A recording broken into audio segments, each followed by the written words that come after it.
Recently, we published a drink recipe on Twitter so that you can enjoy the very same cocktail we are. We also published a playlist on Spotify with some of the songs we'll talk about in this episode. My brother Mac, so creatively named that our tasting flight. Well done, Mac. So if you haven't seen either of those yet, maybe go look at them. Maybe go listen to some of the songs we're going to talk about to refresh your memory. Might make listening more fun. But with that, let's get to this week. One's got a PhD in rock trivia. The other thinks mixology is a workout. Together, they bring the classics, cocktails, and maybe even a little comedy to classic rock tales. Each week, they shake and stir legendary rock stories with cocktail chemistry, because nothing says deep musical insight like tequila, beer, and bad decisions. This is Classic Rock Tales, where the only thing stronger than the opinions are the cocktails. And here they are, the Bourbon Brothers, Doc and Mac Rock Tales.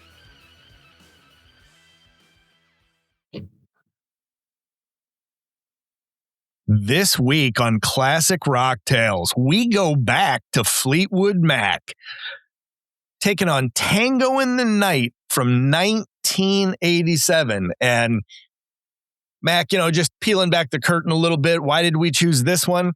Oh, this was a Doc special. This, I really loved this album back in the day, but this is a classic. Does it hold up?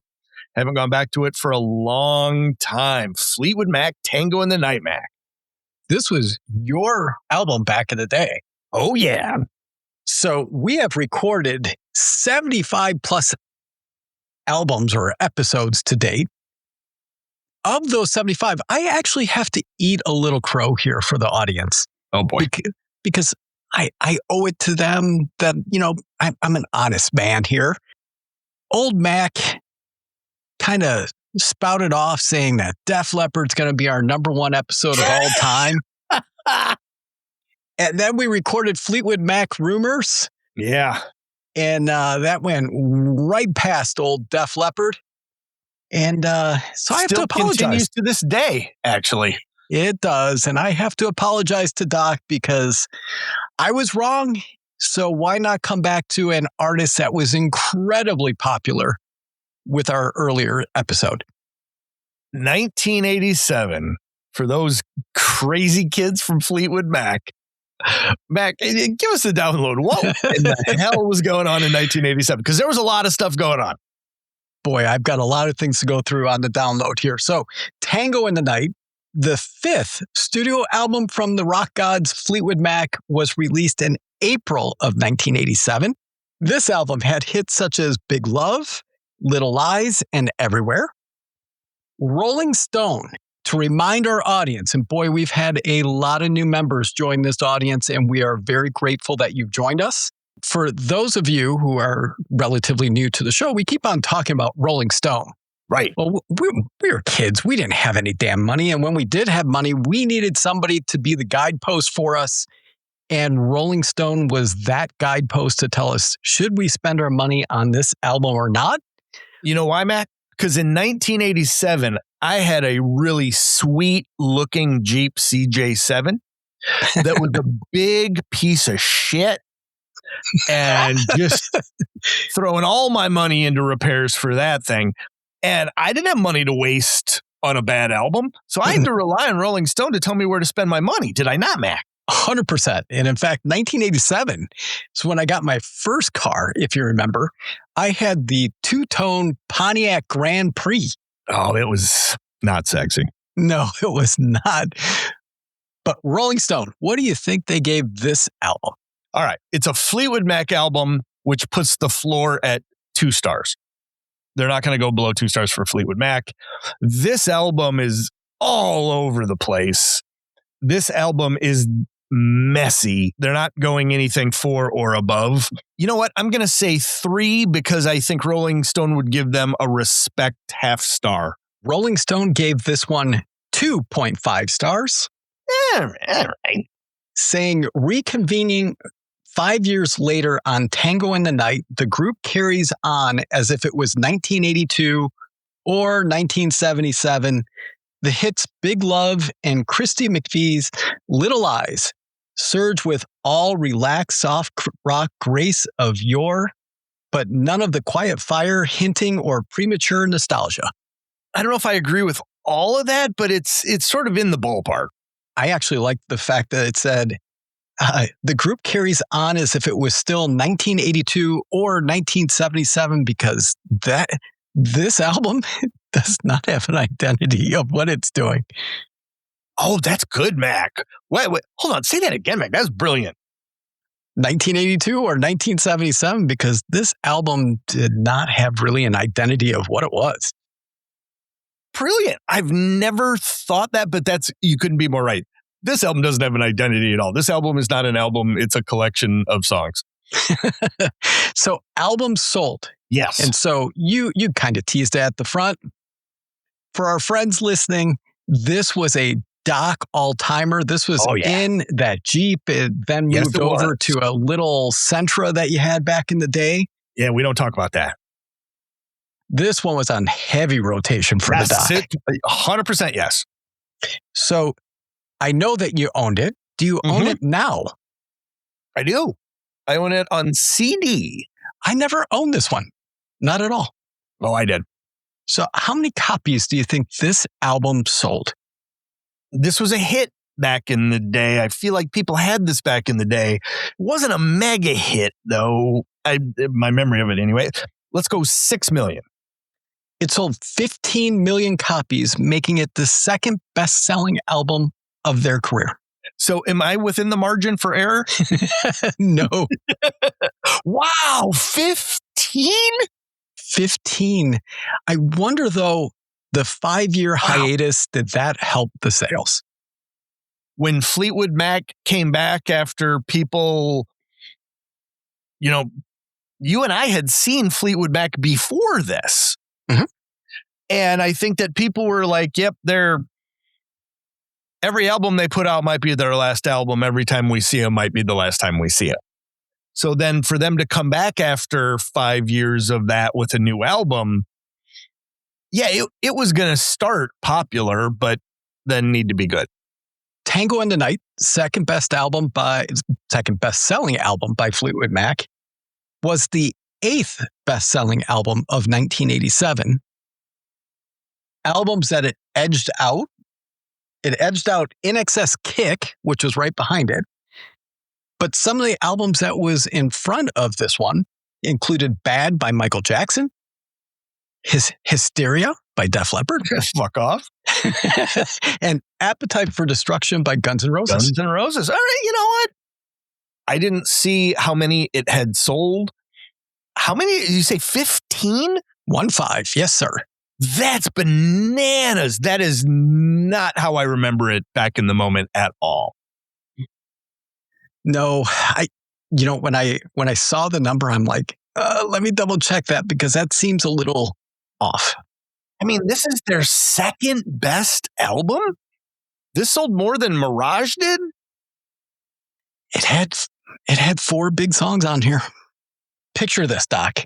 In the mid-'80s, Fleetwood Mac is basically a band held together by cocaine, grudges, and pure musical genius. Stevie Nicks is off being a mystical rock witch with her solo career. Yes, Lindsey Buckingham is in the studio losing his mind in the best possible way, obsessing over snare sounds for like 6 fucking hours straight. With his mandolin. Christy McVie just wants everyone to calm the hell down and write a normal hit song. And leave her alone with her Portuguese keyboard lover. Originally, Tango in the Night wasn't even supposed to be a fucking Fleetwood Mac's album at all. It was not. This was Lindsay like, I'm making a solo record, and the band's like, oh no, you're not, buddy. That's our drama. So they Frankenstein the shit into a Fleetwood Mac album. You get Big Love, which sounds like a man arguing with himself. Yep. You get Little Eyes, which is the most polite way to say, we are fucking emotionally wrecked. Okay.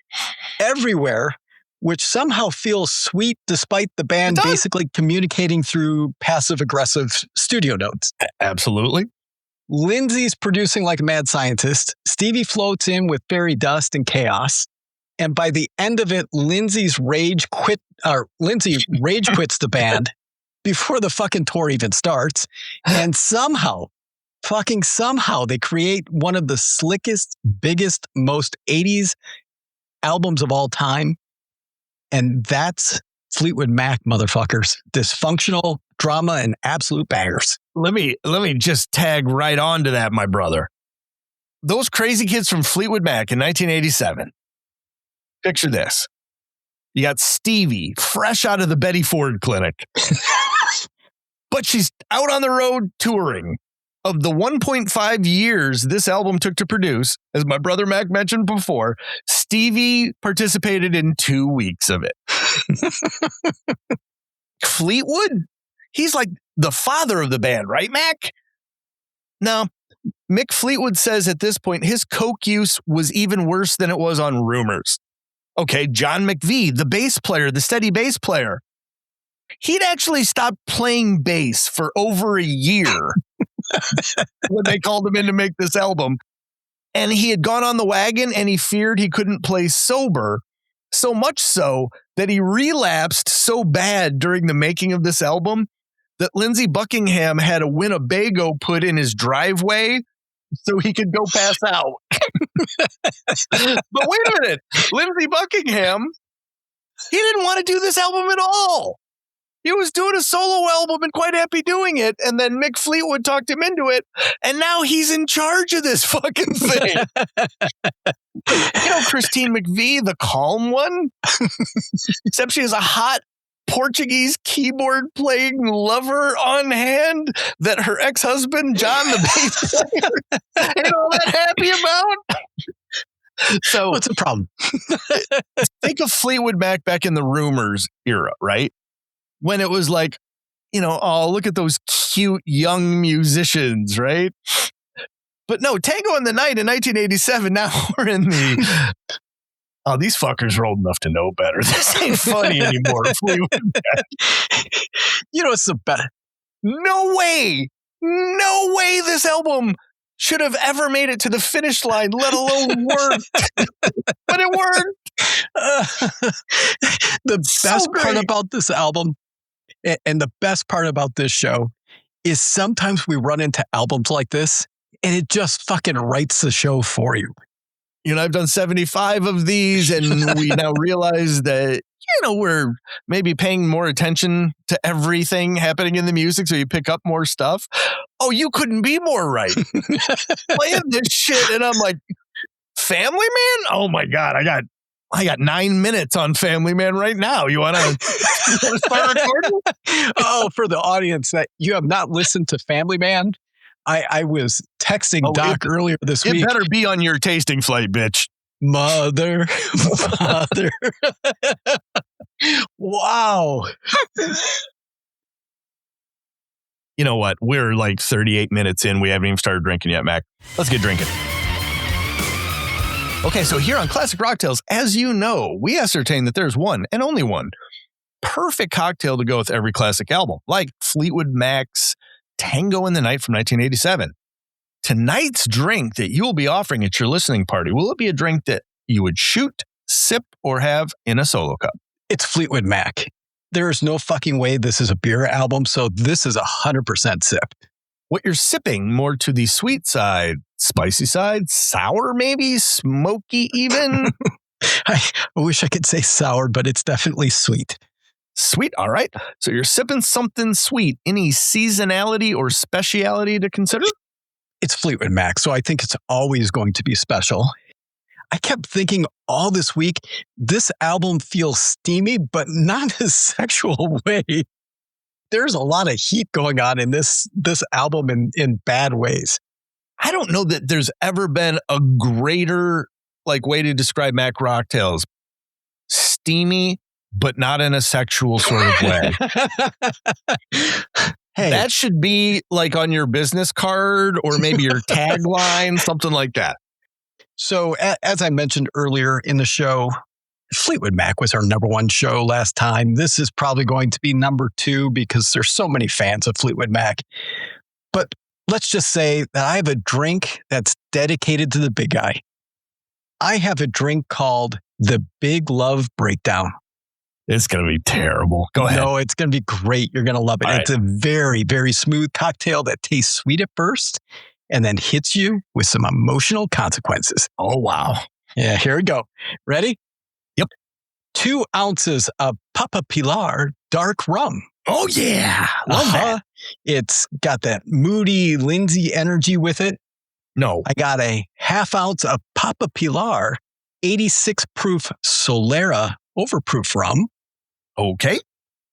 3/4 of an ounce of fresh lime juice. Like that. 1/2 ounce of honey syrup. Like that too. 2 dashes of bitters and a splash of ginger beer. Sounds yummy. The Big Love Breakdown That's better than mine. with lots of Papa Pilar for you. You know what? And it's not just because it's Papa's Pilar, but, that does have a soft spot in my heart, as we know. But now you got me tonight. That's better. Fucker. I hate when you do it. It blow through mine since it's, disappointing now. Well done, Mac. Good job by you. Okay, so for me, Shoot Sip Solo Cup, this, I'll cut to the chase. This is a wine album to me. This is a complex red, something like that. I'm in my local Publix, Mac. True story. Complex red at Publix. Got it. Scanning the reds. And where do my eyes land? Freak Show. Oh my God. Cabernet Sauvignon. This band, this album, is there a better possible drink than something called Freak Show? Probably not. So I am drinking a very expensive Publix bottle of Freak Show tonight. But it feels appropriate. But yours was good. Well done by you. Public wine. The funny part is we look at it from the outside and we go, that's probably a Freak Show. Probably inside the band, it just felt dysfunctional, but probably didn't feel like a giant mess to them. What are you talking about? They were all high off there. Let's get to the listening party. So, here on Classic Rock Tales, we were talking about Fleetwood Mac's 1987 Tango in the Night, which I've learned tonight was their second biggest album of all time, which still gobsmacks me, Mac, just a little bit. The high point of this album, I generally try not to do what I'm about to do, which is the song nobody knows unless you really know this album. Hopefully people have listened to your tasting flight so that they know the song. The song, When It's Over, to me, is heartbreaking the way the song Everybody Hurts by REM is. Or Country Fever by REM. This is the ultimate vulnerable, laid bare, let me fucking open up a vein for all the world to see my absolute heartbreak. I will tell you, The Chain by Fleetwood Mac is my favorite Fleetwood Mac song and always will be. This is number 2, believe it or not. Wow. This song is why I wanted to do this album, full stop. Where Go Your Own Way, think of Go Your Own Way. Uh-huh. Think of Silver Springs. That's Stevie and Lindsay fucking spitting lyrics at each other. Mm-hmm. I mean, there's anger there. There's pissed off. There's fury. This one is more like heartbreak and loneliness and yearning. You and I were lovers. We're as close as two people can be. We've been apart. We're done. When we come back together, how's it going to be? Oh, fuck, Mac. This is a masterpiece to me. I have not thought about it in the lens that you just mentioned of Everybody Hurts with REM as a comparison. That's fucking brilliant. That's really good. You're welcome. I'm going to go back and actually listen to those two next to each other because I think that's actually a really, really good comparison to each other. And it'll probably be. When It's Over is absolutely two people who had been as close as two people can be, who went their separate ways, and they know they're going to come back together and see each other again. And oh, fuck, how is this going to be? It's brilliant. It is a very, very good lyrical song. I didn't put it at the top because I felt miserable listening to it. You ain't crazy. Again, hopefully people listening to this do listen to the song.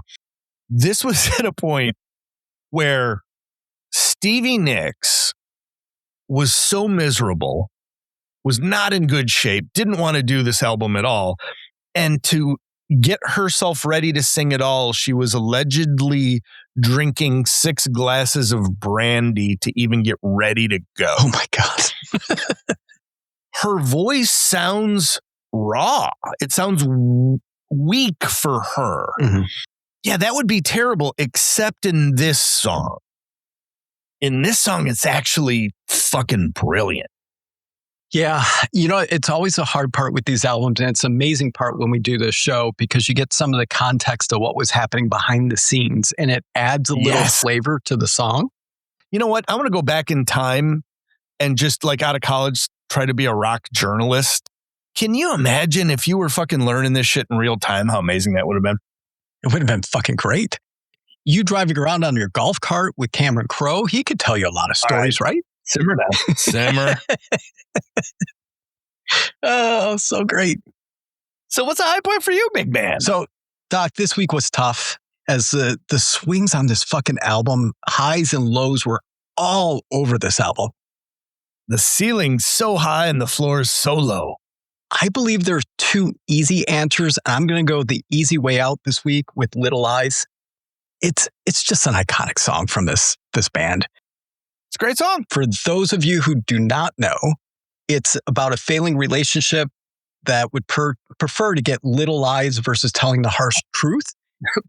And the best part about it, it was Christy singing to the keyboard that Doc had mentioned earlier. Hello. Because they were failing as a relationship. And she's telling him singing, I prefer that you just continue to tell me that everything is just A-okay. Yes, that would be great. Harmonies, vocals, hooks, all well done. It was a song that I kept going back to over and over. I would also add, is this not the most polite breakup song you've ever heard? Oh, that's good. Well, maybe. I'd have to think about that one a little bit. Yes, it is. Fairly polite. It's fairly Christine McVie. I perceive her to be a polite woman. Yeah, she's a little mousy, right? And this song feels a little soft, but it has an unbelievable hard punch to it when you start to listen to lyrics. It's very catchy, but it's gonna punch you in the nose as you listen to the lyrics of what she's singing. Here's the thing. I'm going to call this a new segment. It's called, this is a segment that Doc is likely to cut. But here's the thing. Here's 2 of the most prominent things that we know about Christine McVie in the making of Rumors and in the making of this album. In the making of Rumors, she was having an affair with the lighting guy, the lighting director on the tour, and that was what one of the iconic songs was written about. And now in this album, we know that she's writing songs to and for the Portuguese keyboardist. Maybe she ain't that mousy, Mac. She's a very smart woman to know what she wants. That's for sure. All right. Before we go to our low point. Yes. I think I have to bring it back. Oh, boy. Oh, yeah, Doc. It's time. It's America's favorite game show. You Don't Know Doc. Fleetwood Mac edition. The game where Doc just pummels and dominates Mac. Oh, I think tonight, if you don't get 8 out of 8, I'd be very disappointed because you're 8 out of 8. Come on. Usually with you, I'm giving you 16 and asking you for 5. Bitch. So get 5 of 8, but I think you've already kind of tipped off that you've got a lot of knowledge on this album. So yes. All of the answers tonight are going to be either big fact or little lie. Oh, I like that. That's very good. Did somebody help you with that? Did your wife help you with that? No, that's all me. All right. So, oh, wow. Good job by you. Number 1, Tango in the Night was originally meant to be a Lindsey Buckingham solo album. True. All right. Big fact. That's what I said. Number 2, Stevie Nicks recorded all of her vocals in the same studio sessions as the band. That is a little lie. That is correct. She recorded many parts separately. Number 3, Oh, we're going to come back to that. Don't you worry.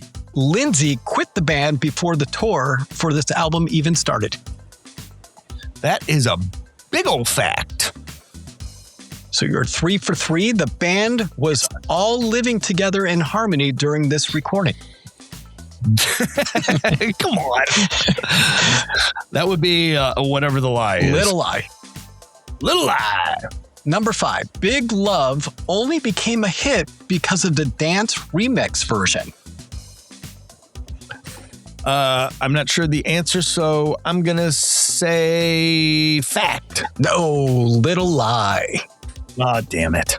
Christine McVie wrote Little Lies with her then husband, Eddie Quintella. That's a little lie. It's a big fact. They were married. They were married? They were. Oh, damn it.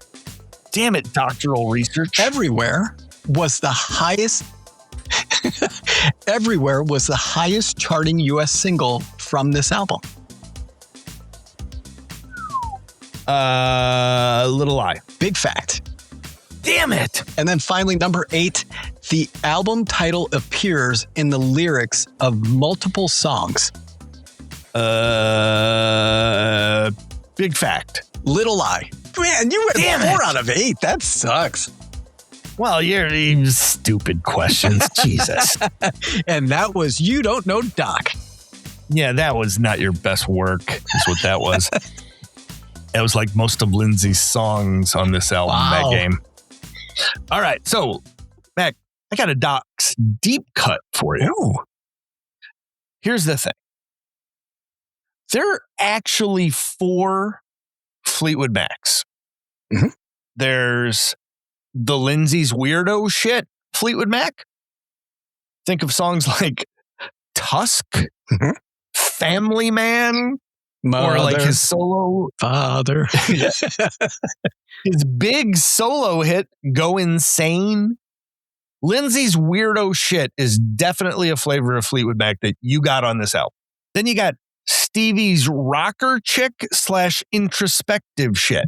On this album, 7 Wonders or Dreams or Edge of 17. You know, Stevie can do rocker chick, but she can also do soft introspective stuff. Then you got Christine's breathy, sweet sort of songs like Everywhere and Mystified. But actually, already think of that. Think of Edge of 17 and Mystified coming out of the same band. It's just weird. And then you've got the 4th flavor of Fleetwood Mac, which is the rarest of the flavors, which was all 5 of them truly creating music together, like The Chain or evidently in most of Little Lies. There's actually not that many of them, but there are 4 flavors of Fleetwood Mac, which might lead us to our low point. What's the low point of this album for you? Oh boy. So I'm going to surprise you and our listeners. As much as I want to say Family Man, I'm going to say the low point is Big Love. It is a hit song that everyone knows, but I really don't know why. More than half of the song is Lindsay with a, oh, ah, oh, ah, ah. I get the concept of the song, but come on. The musicianship is just fine. The lyrics are meh, and the panting blah. No thanks. Not the leadoff hitter I want for this album. That is for damn sure. I'm just going to grab that baton out of your hand and keep on running with it if that's okay with you, my rocktail brother. Yeah, of course. Do you remember the song That Thing You Do? I do. Or the movie That Thing You Do, actually? I do. Do you remember Jimmy, the lead singer? Vaguely. I have not seen the movie in many, many years. Jimmy, the lead singer of The Wonders, actually, they called him the talent in air quotes. Jimmy had a lot of talent, but rather than create art that others wanted to listen to, he wanted to create art. That's Lindsay. Or, Mac, I got a second example for you. Have you ever had a couple in your social sort of circle where everyone liked one member of the couple but hated the other? Oh, yeah. You know who the other is? Lindsey Buckingham. I was expecting you to say me. Lindsey sucks. And you know what? I love Fleetwood Mac. I've heard every Fleetwood Mac album many times. Lindsey's creative nonsense goes bad 75% of the time. Every once in a while, something breaks through, but most of the time, it's Tusk, which isn't on this album. Or on this album, it's Family Man. Mother, father. I am what I am. I am what I am. I am. It's like, does he have a fucking Popeye fetish? What's going on? This is the worst song that's ever been on an album that sold 15 million copies. Yeah, I wonder how many times that song was skipped. Has somebody played this on CD? All the times. Whatever N for the times is, it was all the times. I'm going to roll that right in, Mac, to my take of the week, which is also, coincidentally, a question Mac's not expecting. I expect all questions. Oh, no, that's what you say. No, it's my line, fucker. Got it. Don't you do that. My take of the week is that Lindsey Buckingham rode Stevie Nicks' coattails. Boom. That's not a bad take. The hard part with that is Lindsey thought he was the star. Yup. But really, he was probably third in line. Without Stevie Nicks, Lindsey Buckingham is Richard Thompson, or maybe like Peter Frampton. He's not somebody we know. So that was my take of the week, Mac, but I know you're a data guy. Mm-hmm. So I felt like I needed some data to bring to the table here. With my take of the week that Lindsey rode Stevie's coattails. Went to Spotify and I said, hey, give me the top 10 Fleetwood Mac download. They gave me the top 10. I will tell you, number 2 was the song The Chain. Okay. Is the rare song that the band did together. So I threw that out and brought in song number 11.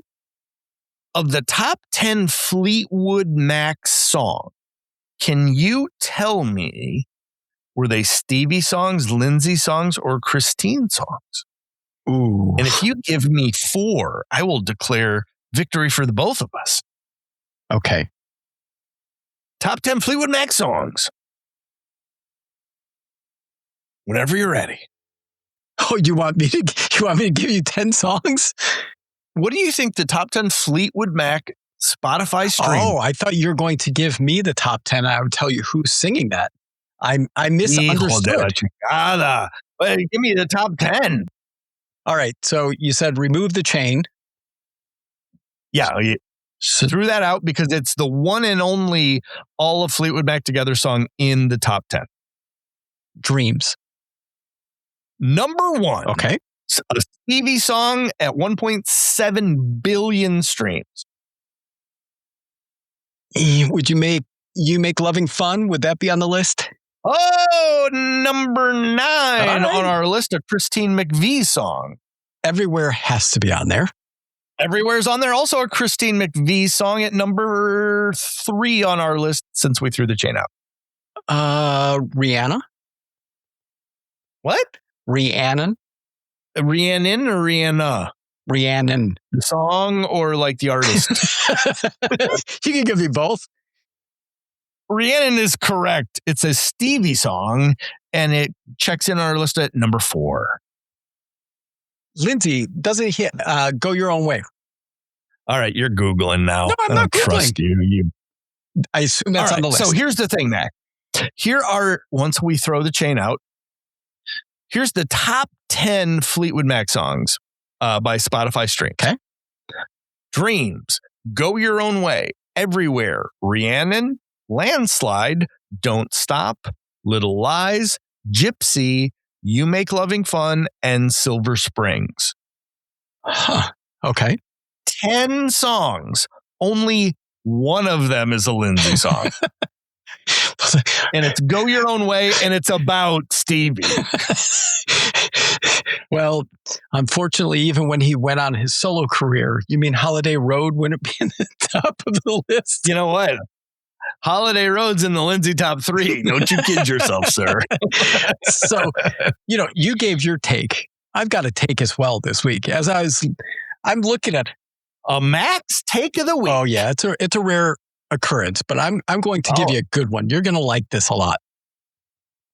Doc, this album is like a basketball team made up of only stars. Oh God. Everyone thinks they're the star of the team, and passing the ball doesn't happen because the next song is a My Turn song. Yeah, it's not bad. Keep going.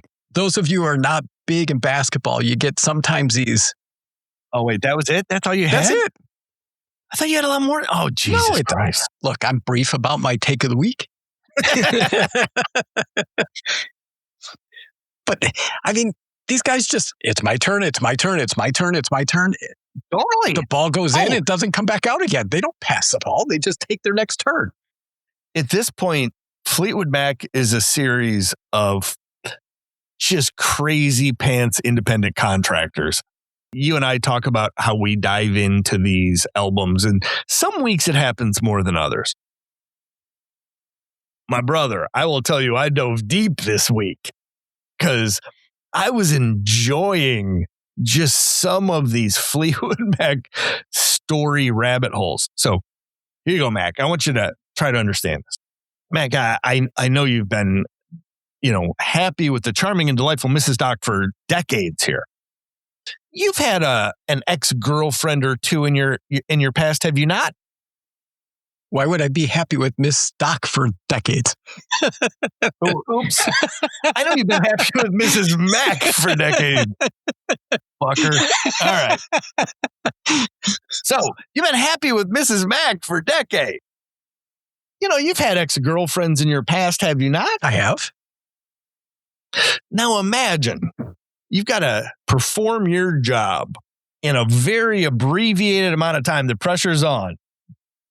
And the place where you have to perform that job is your ex-girlfriend's bedroom.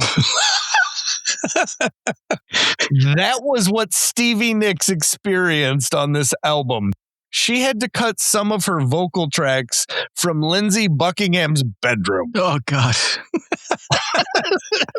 It's so fucking bananas. How did this album get finished? How? It's so fucking bananas.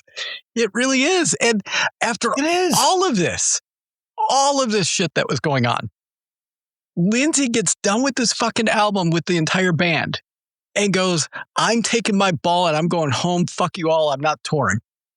That's right. And you know what? Tour that they did with Billy Burnett and Danny DeVito or whatever the other guy's name was.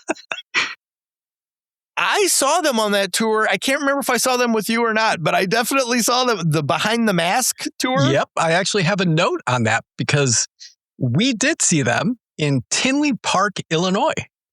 Oh, yeah. The World Music Theater. Oh, yeah. Good memory. I didn't remember the name of the theater, but yes.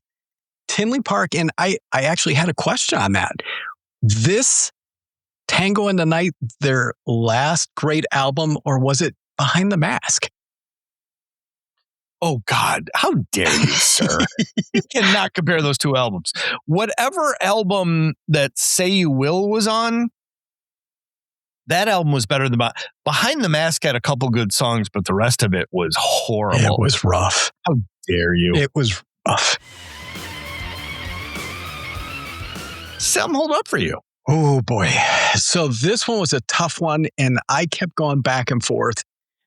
By definition, yes. But I'm going against the grain, and as a whole, no, this album does not hold up for me. This album was incredibly frustrating for me to listen to this week. It has some timeless classics on it, like Everywhere and Little Lies. But in general, this album was not fun. It was fun in a bad way, not fun to listen to. I'm not running out to buy this or play this in a drive-thru anywhere. You know what?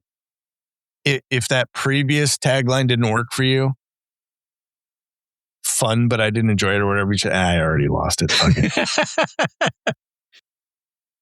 I want to like give you shit for it. I really want to come down on you for it, but it's like, no.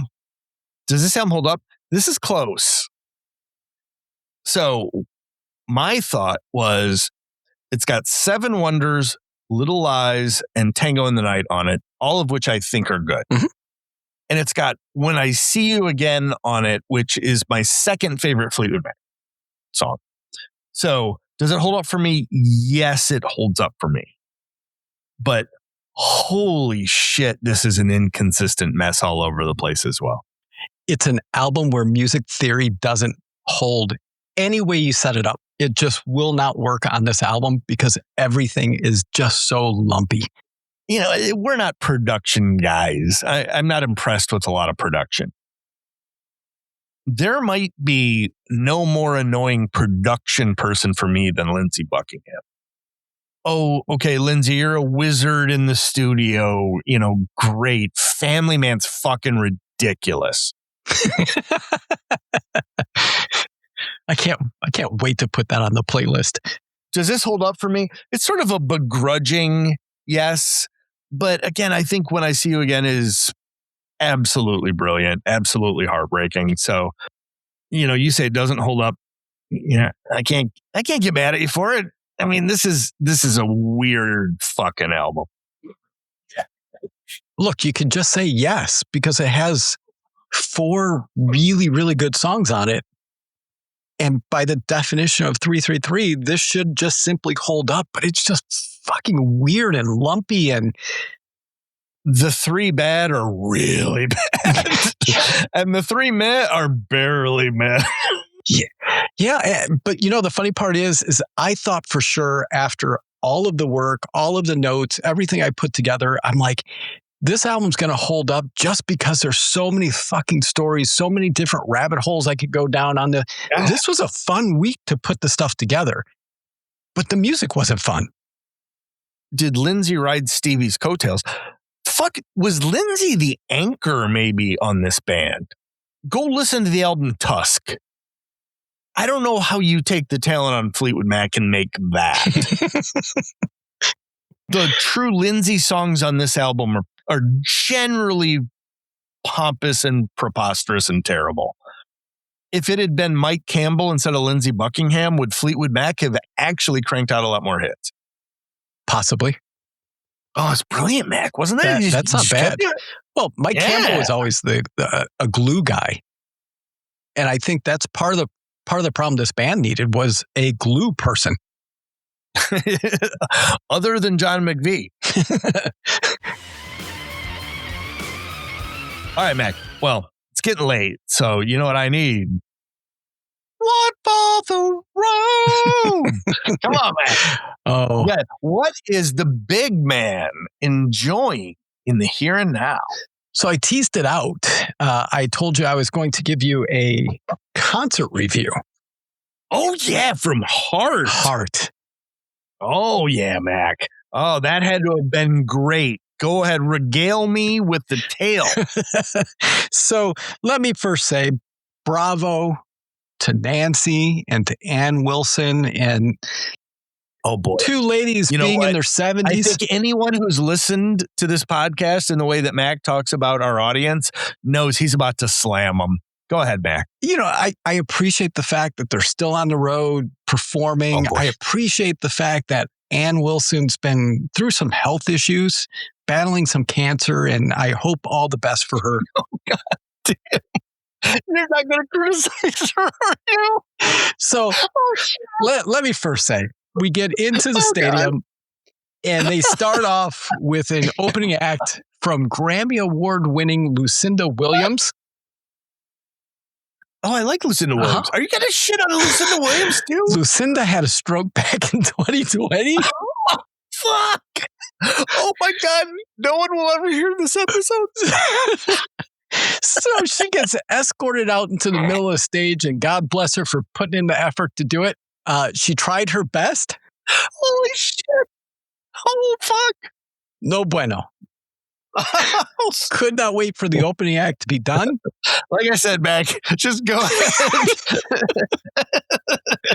Say any horrible racist shit you want. No, I never do that.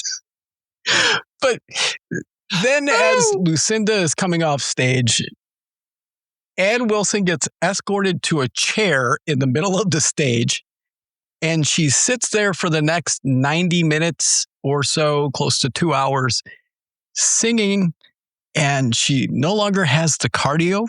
So the voice is there, but just not quite able to hold the notes of what she used to be able to. It was not great. And then to add to it, how many big hits do you think Heart's had over the years? I refuse to participate in this segment. You go ahead. So why would a rock and roll Hall of Fame band like Heart decide that they're going to take their set list of 18 songs and take a third of them as cover songs for other bands? I don't need Heart to sing David Bowie or The Who or Led Zeppelin. No, thank you. But yet they did. Their version of Dream On's pretty good. They did not sing that. They sang Let's Dance by David Bowie. No, which Led Zeppelin one did they do? Or Stairway to Heaven? No, they sang Going to California. Oh, fuck that. Oh, my God. It was horrendous. Oh, it was no good. You know, they're going to California. They're not walking there.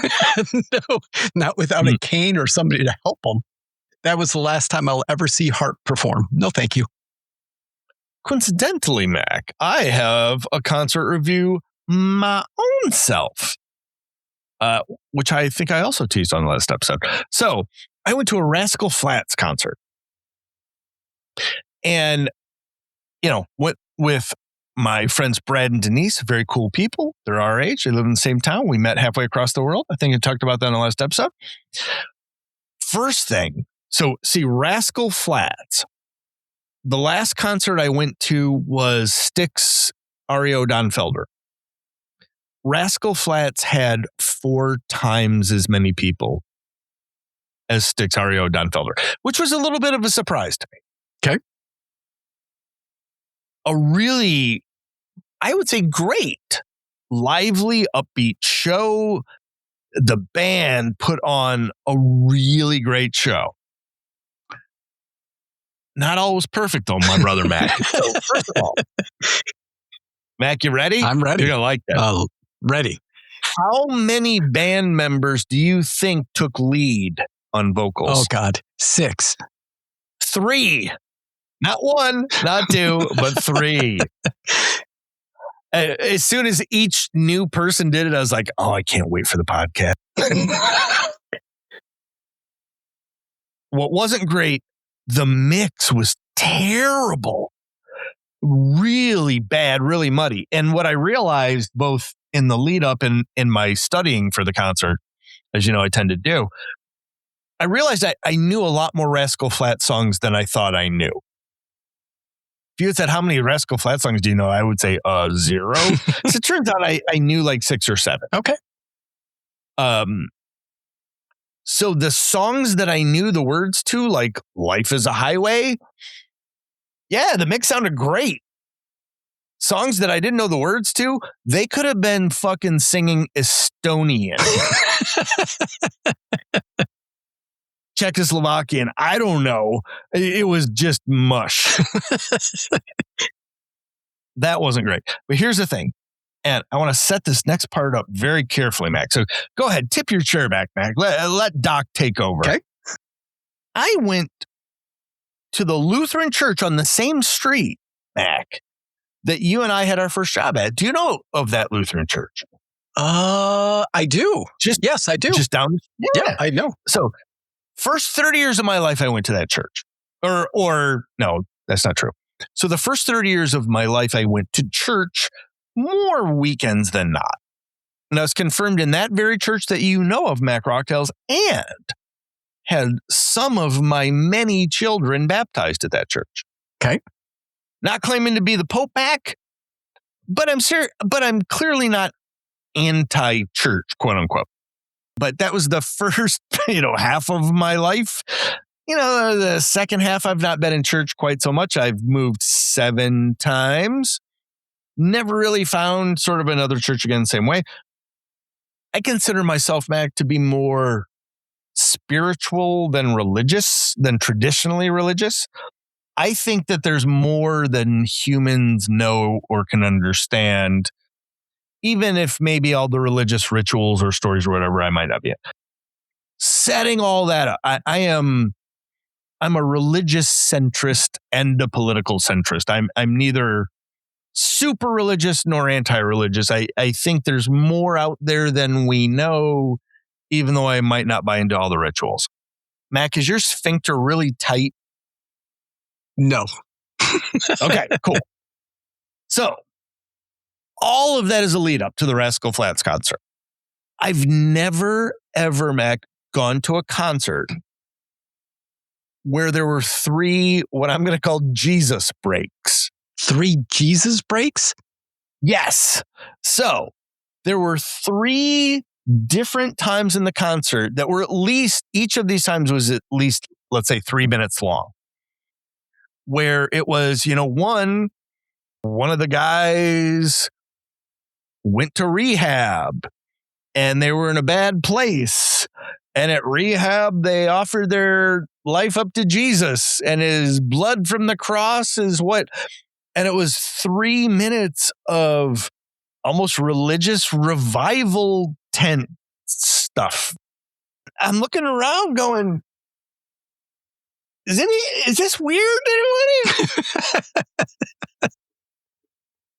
I think I bought into the whole sex, drugs, and rock and roll thing.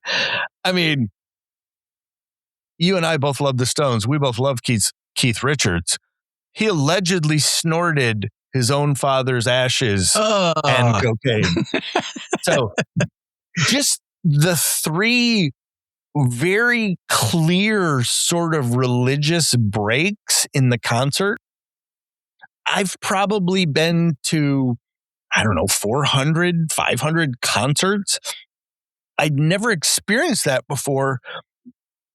But I was literally sort of looking around and I didn't, I appeared to be the only one who was surprised. You're looking around going, am I on video somewhere? Where the hell is it? Or there's going to be lightning hit me any minute now. That's a guarantee. You're on your way to hell. Oh, yeah. Oh, we'll be doing the podcast from there in the future. It'll be great. Yep. If somebody's getting hit by lightning in this crowd, it's going to be me. We hear from any of the kids this week? We did. Actually, lots of different notes came in, some of them very short notes. Strangely, we got lots of requests. We got requests from Megadeth, NXS, Gin Blossoms, to name a few. But the one note that we did get was Greg in Ohio. Guys, hi, Greg. Recent listener, really fun show. Seems like you guys have a lot of fun doing this, and I think that's what makes it fun for me to join every week now.